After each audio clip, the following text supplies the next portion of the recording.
Hello everyone. Today we will study with energy stored in a capacitor. We know capacitor is used to store energy. We will derive the expression for this energy stored. Okay. We take a capacitor. It consists of two parallel plates of equal area and it is being charged now. Okay.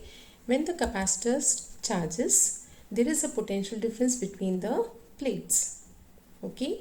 Now work has to be done to transfer a charge against the potential difference, and this work done is stored in the form of electrostatic potential energy in the capacitor. Whatever work is done, it appears in the form of energy in the capacitor. Let us find out work done to transfer a small charge dq under a potential difference V. Okay, so we know work done can be written as V dq. For capacitor, V can be written as Q by C. So work done becomes Q by C dq, small amount of work. To find total work done to transfer a charge Q, we will integrate the above equation. Okay, and limits are 0 to capital Q. Okay, integration of Q will be Q square by 2. And when we substitute the limits, work done or the energy stored can be written as Q square upon 2C. Okay.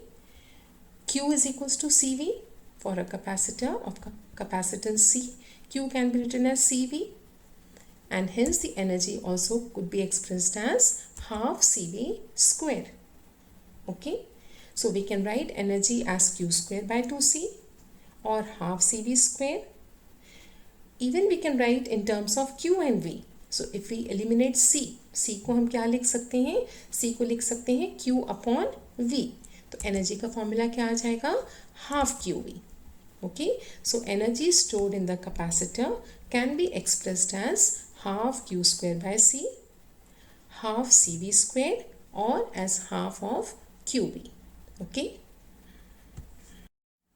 Energy density. We know the energy stored in the capacitor. Now capacitor, the two plates, they enclose certain volume.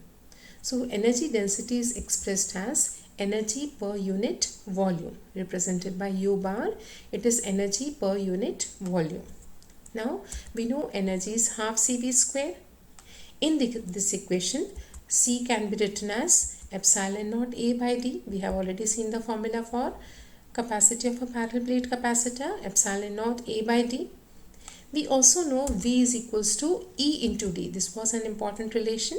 V is equals to E into D. Okay, let us substitute these values in the expression for energy. So half, in place of C we have written epsilon naught A by D, and in place of V square we will write E square D square.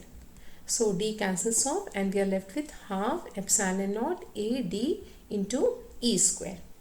Okay. Let us bring AD in the denominator. Okay, so we can write the equation as U upon AD half epsilon naught into E square. Now what does AD represent here? If you take a capacitor, you know it has two plates, each of area A, and D is distance between the plates. So A into D can be written as the volume enclosed by the two plates. Okay, that means you can write energy per unit volume is half epsilon naught into E square, and energy per unit volume is represented by U bar, the density, energy density. So formula for energy density becomes half epsilon naught into E square. Okay, so a very important derivation to derive expression for energy stored and hence energy density of a parallel plate capacitor. Okay. Next, let us see the energy stored in combination of capacitors. First, let us take series combination. We know that in series combination, you have the relation as equivalent capacity. If it is C, then 1 upon C can be written as 1 by C1 plus 1 by C2 and so on till 1 by Cn. Okay, we even know that in series combination the charge remains the same. Charge on every capacitor remains the same, and hence we will choose the formula of energy as half Q square by C. So these two formulas are known to us. So which formula of energy we will take here? With the term that remains constant. So for series combination, Q is constant. Hence we will take the expression as U is equals to half Q square by C. Okay. So what we do now, in the entire equation given here, we will multiply it by Q square and divide by 2. So what will be the result? Equation becomes, you are multiplying by Q square and dividing by 2. So the equation becomes half Q square by C is equals to 1 by 2 Q square by C1, 1 by 2 Q square by C2 plus so on up to the nth term. Okay. The left hand side represents the total energy, and first term is U1, U2 plus U3 and so on up to Un. So in series combination we can say that the total energy will be given by sum of the energy stored across each capacitor. Okay, the total energy in the system is sum of the energy stored in the individual capacitor. Okay, energy stored in parallel combination. Okay, we now want to derive what will be the total energy of the system. In parallel combination, total capacity is given by sum of the individual capacities. Okay, so C is C1 plus C2 summed up to Cn. Okay, now in parallel combination, potential remains constant. So energy can be written as half CV square. Okay, we multiply the above equation with half V square and hence the equation becomes half CV square is equals to half V square within brackets C1 plus C2 up till Cn. Okay, hence we can write U as equals to U1 plus U2 plus U3 up till Un. Half CV square is U. Half C1 V square will become U1. Half C2 V square is U2. So total energy U can be written as U1 plus U2 up till Un. So total energy is sum of the energy stored in each capacitor. Okay, so what we have seen in the series, same is true in parallel combination also. Okay, so energy being scalar, total energy will be given by sum of the energy of the individual capacitors. Okay, now what we do is we take two capacitors and connect them in parallel. Okay, when we connect them in parallel, sharing of charge will occur between them and there will be loss of energy. We want to derive the expression for this loss of energy when the capacitors are connected in parallel. Okay, so let us take two capacitors C1 and C2 carrying charges Q1 and Q2. They are at potential V1 and V2 respectively. Okay, now sharing of charge will take place until and unless they reach at a common potential. Charge will flow from one capacitor to another until and unless potential across the two capacitors does not becomes equal. Okay, so we know that in any arrangement, in any system, total charge is constant, charge is conserved. So total charge before sharing must be equals to the charge after sharing.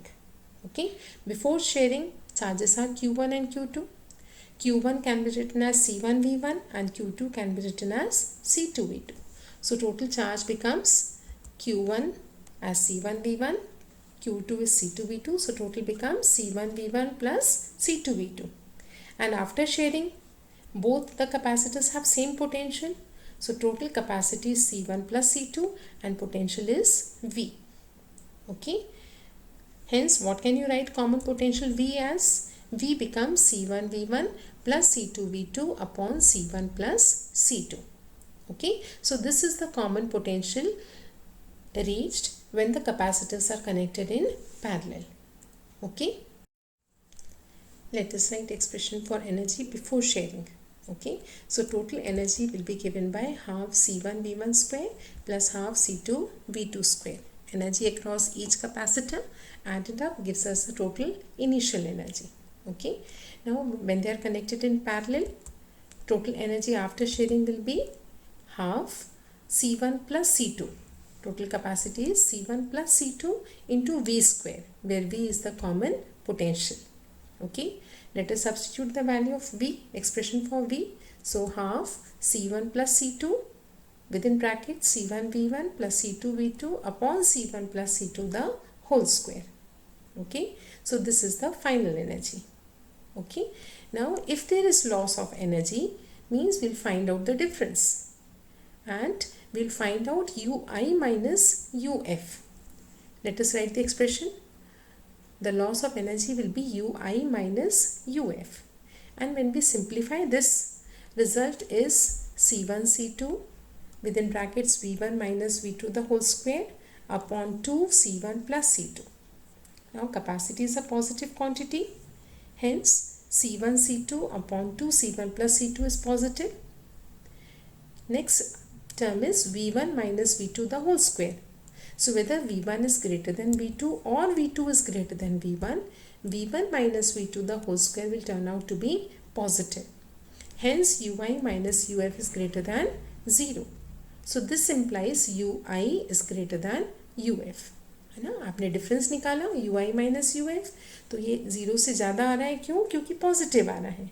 इसका मतलब हुआ कि Ui जो है वो Uf से ज़्यादा है.